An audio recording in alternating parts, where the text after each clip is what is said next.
Hi, my name is Grace Heaphy and I'm the module lead for systemic family practice for depression, self-harm, conduct disorders and eating disorders. So I'm going to talk about all of these as we go on.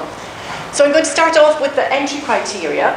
So in order to be eligible for this training, you need a degree in a relevant degree, but a professional qualification, such as, for example, occupational therapy, clinical, counselling, psychology, social work, mental health, nurse training. And you need some experience in that profession and some experience working with families, which you probably all have. For the eating disorders pathway, there are some additional criteria. So applicants for the eating disorders must work already in a specialist unit or in a specialist eating disorder service. And there are other criteria that we can talk a little bit about sort of later. So for systemic family practice, there are two pathways. One is a pathway for eating disorders, which takes place over the course of the year, well, maybe 2 years now. And the other is depression, self-harm, plus the conduct disorder module. So you do either of those pathways. And the basic systemic practice module will be a foundation for either of those. So to set it out in a little bit more detail, and this is obviously when we were thinking about going over a year, but maybe 2 years now. So the basic systemic practice is a foundation. It's basically the foundational ideas for what you'll be learning, whichever pathway you decide to go down.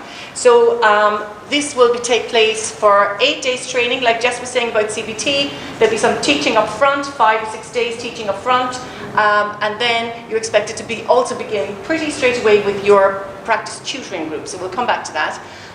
So then for term 2 and 3, or as we say, elongated over the 2-year period, the eating disorders goes ahead for the rest of that year. So it's a 2-term teaching in eating disorders.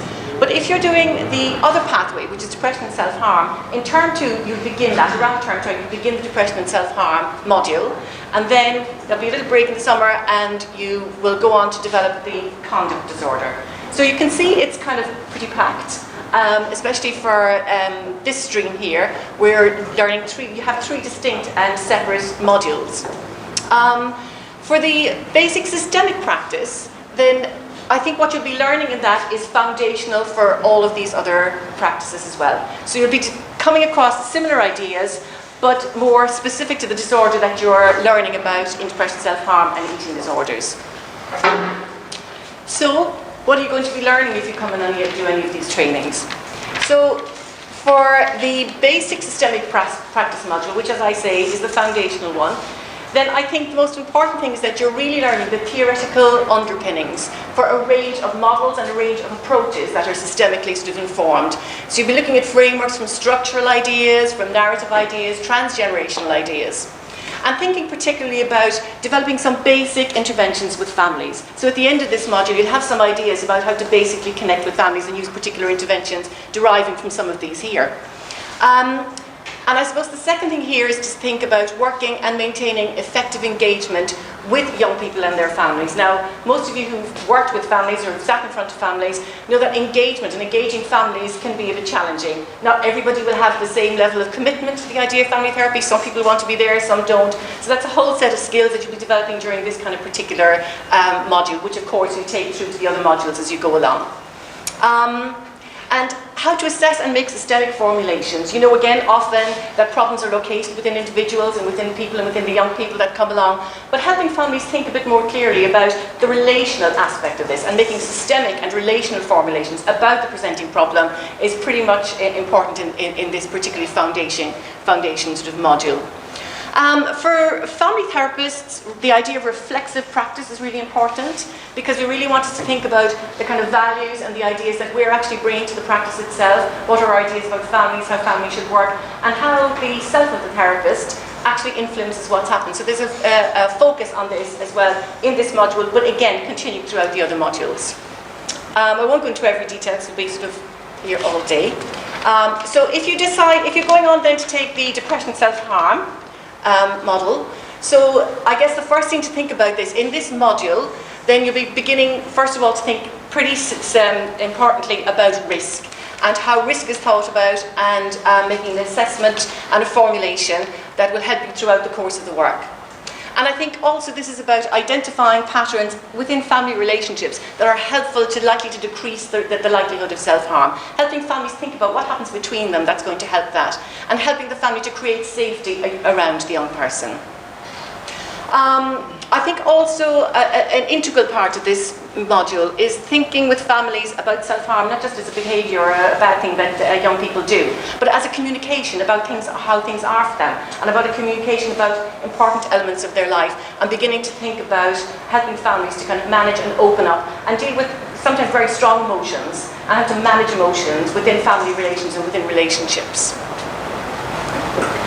For the conduct disorder module, it's very much a sense, I think it's a phased kind of approach that we use, and thinking very much about how to engage these young people, how to engage and motivate not just the young people but their families in terms of doing the work together. I think often again it's very much kind of focused on this young person is out of control, this young person is doing the wrong thing, but helping families much more to think about how the relational aspects may maintain or may precipitate somebody developing a conduct disorder. And with that, be able to share relational treatments, relationally make goals for treatments. Again, it's sometimes very difficult for families to take responsibility in terms of thinking about what's important for them and how anything that happens within family context might influence, but helping families to really begin to think contextually about this and to monitor the goals as they go along together. If you decide to go on the eating disorders module and go on down this pathway, there are, as I say, particular requirements for this, that you have to already work in an eating disorder service. And within this module, you'll be thinking a little bit and learning a little bit about anorexia and bulimia, and then how to make assessments, obviously, for an eating disorder, make a systemic formulation around that, and think about how you structure the treatment. What's the structure of the treatment from when a young person comes in that's obviously seriously ill, to thinking about sort of the whole phased treatment aspect through to the end, and how to conduct a family meal. So you'll have learned many different from your basic family therapy skills at the beginning, you'll have learned many different systemic interventions, but at what point to use these within this phased module is quite important. So this module also includes a 4-day training in multi-family groups. So for this 4-day training, not just yourselves, but your teams will come along, your multidisciplinary teams will come along with you to learn how to actually engage in and create and do multi-family groups. That's usually the high point of the training, I think, and people really, really enjoy this, coming along with their teams to think about how to work in this particular way. So how is all this very exciting learning assessed, and what do you have to do? So for the basic systemic practice module, you'll need, this is all minimum, very much kind of minimum, so at least 2 cases and a minimum of 12 hours of clinical work.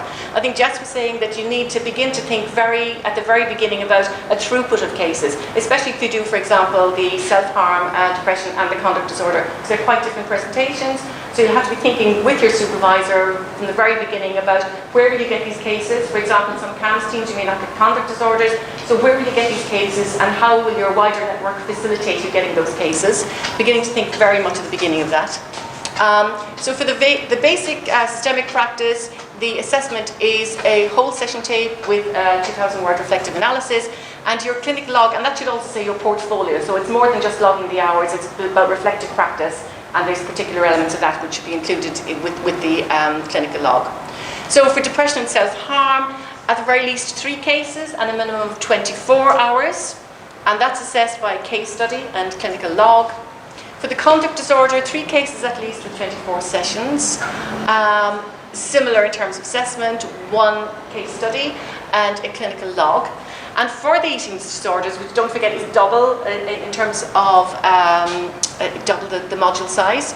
So that's 3 cases at least that you can see from beginning through the whole phases of treatment, and a minimum of 50 sessions. So there are 2, so there's an assignment, a case study, and then there's also an oral presentation with a written analysis attached to that, and of course your clinical log.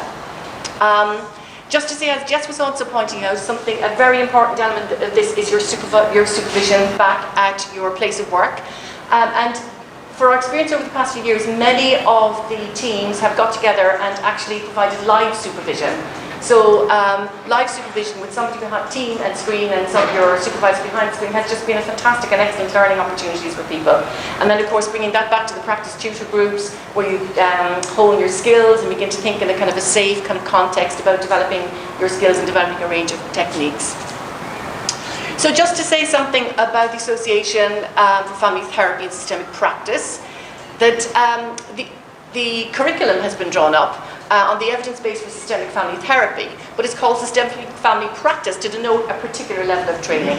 So when this training is completed, you're at an intermediate level training in family therapy. Family therapy is usually a 4-year part-time training, and you've got your intermediate levels, you've got some of your training done at this point. So the IAPT systemic family practice training has been accepted by AFT as an intermediate level training.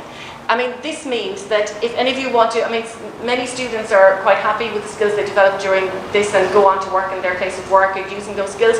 Others want to develop a bit further, and you would be eligible to apply for an MSc training, for a qualifying level training. In fact, because I also run the MSc course at King's, and we have taken 2 students from past IAPT courses this year onto our MSc program, which is very exciting for them and us. And unsuccessful, if you do decide to go ahead with the MSc, then you can register and be eligible to register as a systemic family practitioner or a systemic family psychotherapist. So AFT also intends to hold a register of systemic family practitioners to continue people thinking about, which I think is quite a good thing, to begin thinking about your continued professional support, having a little bit of a sense of an identity about being a systemic practitioner, and thinking about how to offer continued support for your development. Any questions? It's a pretty basic question, but if you were to decide to go on to the MSc after that, would you continue to complete the whole MSc and just be part of it? No, you'd have to do the whole MSc because it's a 4-year training. You have done 2 years if you're doing it part-time, and there's another 2 years to go. Oh, so it's an extra 2 years that you That's right. have the research. Yes, exactly. That will be included in the MSc